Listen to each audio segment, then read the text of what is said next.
Bonjour à tous, on se retrouve pour une nouvelle position dans un milieu de partie ici pour les noirs. Et qu'est-ce qu'on voit dans cette position? Déjà des pièces en prise. Alors les blancs viennent de jouer un coup, hein, donc c'est aux noirs de jouer. Ils viennent de jouer un coup et a priori ils ont pris peut-être un fou ici en E7. D'accord. Le fou blanc devait être. Petite analyse rétrograde pour savoir si c'était un bon coup. Mais si le fou blanc était en H4, effectivement, il était attaqué. Par contre, s'il était en G5, il aurait probablement mieux fait de prendre le fou en F3 pour défendre son propre fou. Bon, c'est pas grave. De toute façon, le fou est en E7. Du coup, le fou noir est toujours en F3. Et là, on voit, même s'il n'y a pas d'échec dans cette position, pour les noirs, des coups forcés grâce à une attaque à la découverte. Hein, ça, je suppose que vous l'avez vu assez rapidement, évidemment, avec la dame qui peut menacer mat. Alors, première chose qu'on peut voir dans la vision tactique, déjà, au niveau du matériel, au niveau des pièces, c'est égalité. Dame, 2 tours, fou cavalier. Et au niveau des pions, 7 chez les noirs et 8 chez les blancs. Les blancs qui n'ont pas perdu de pion encore.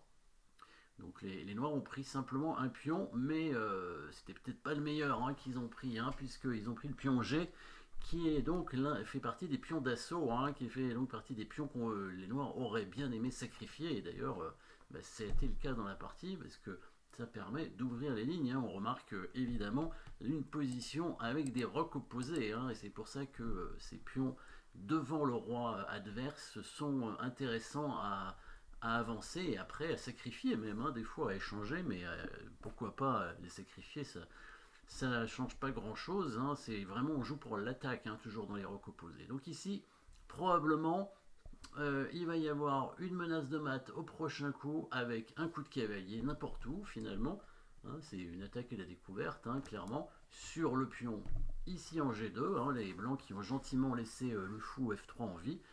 Ça, c'était probablement une grosse erreur. Donc maintenant, il faut savoir où on va mettre le cavalier. Alors évidemment, on pourrait tout simplement prendre le fou avec le cavalier, mais ce serait forcément pas une bonne idée parce que lui va prendre lui aussi le fou avec son cavalier et on aura moins de pièces pour attaquer, même s'il y a encore des possibilités évidemment pour les noirs.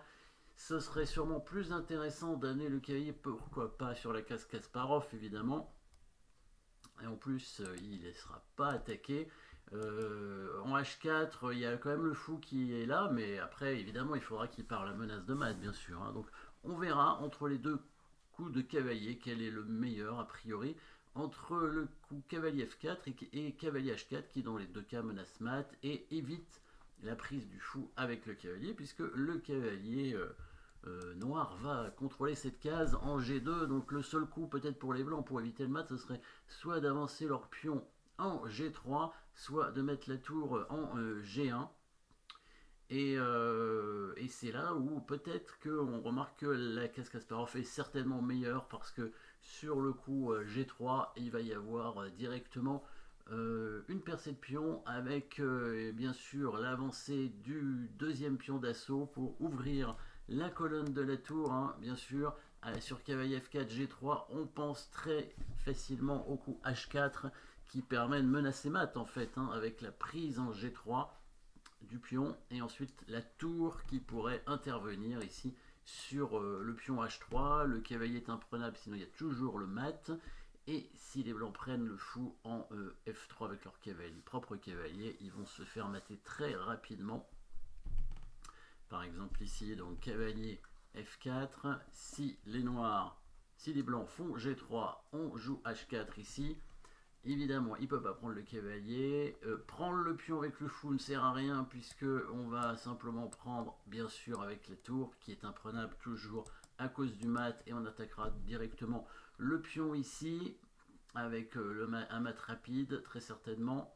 Par exemple, s'il prend son fou, s'il prend le fou ici, on peut prendre le pion. Le roi vient obligatoirement manger un. Il y a déjà une fourchette, mais il va se faire mater. Destruction de la chaîne de pions devant le roi, par exemple. On prend le pion avec la tour. Et s'il reprend, on prend avec la dame. Et là, on peut soit amener la tour pour mater en deux coups, soit si on veut faire mat en un coup avec la dame.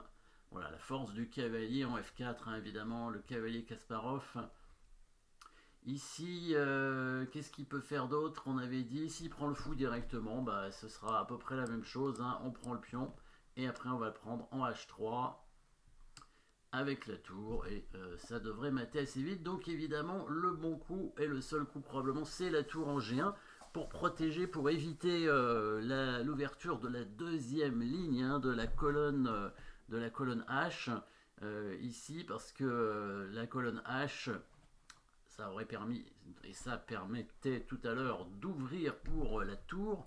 Maintenant, il n'y a qu'une colonne semi-ouverte qui va devenir ouverte au prochain coup, très certainement. Alors là, il n'y a pas trop d'échecs non plus. La dame pourrait venir se sacrifier. Pour l'instant, c'est pas suffisant. On va prendre tout simplement le pion avec le fou.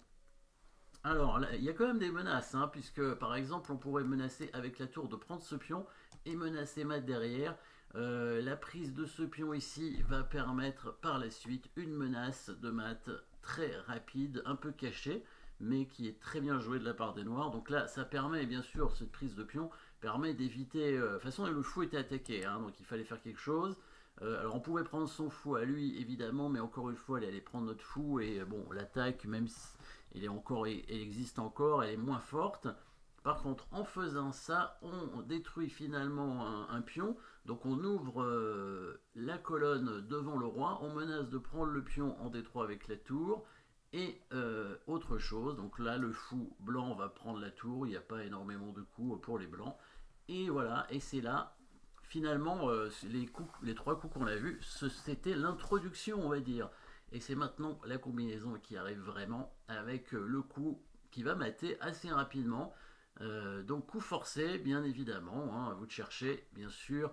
Il y a un échec, mais bon, il sera pas bon, hein, on va pas mettre la dame en G3. Par contre, il y a une menace de mat dans cette position, oui, il y a une menace de mat en un coup, et c'est peut-être la seule, hein, probablement c'est la seule menace de mat en un coup, et cette fois-ci elle est bonne, oui. Grâce à l'attaque et la découverte et à la menace de mat après, vous l'avez trouvé évidemment. De toute façon, c'est la seule menace de mat en un coup de la position a priori. La dame qui vient en G4, c'est assez joli, hein, effectivement, avec le pion qui est attaqué en H3, indéfendable, menace avec la dame, et s'il prend la dame, attaque à la découverte avec le pion, échec, et ensuite la tour arrive pour donner le match finalement, hein. Le cavalier en F4, encore une fois, qui a fait son œuvre, hein, et qui réussit à... Bon, peut-être pas lui tout seul, évidemment, s'il est tout seul, c'est pas suffisant, mais il aide toutes les pièces, vraiment, on voit à chaque fois, c'est grâce à lui que tout le monde est en place pour mater. Le cavalier qui défend le fou, qui va contrôler la case, et qui a empêché évidemment toutes les défenses des blancs dans cette position. Donc vraiment, cette case, hein, Kasparov avait raison, vraiment cette case pour le cavalier est extrêmement forte, et c'est vraiment stratégiquement en milieu de partie une case très intéressante à essayer d'exploiter au maximum. Voilà, merci d'avoir suivi cette position, et n'oubliez pas de vous abonner, et à très bientôt.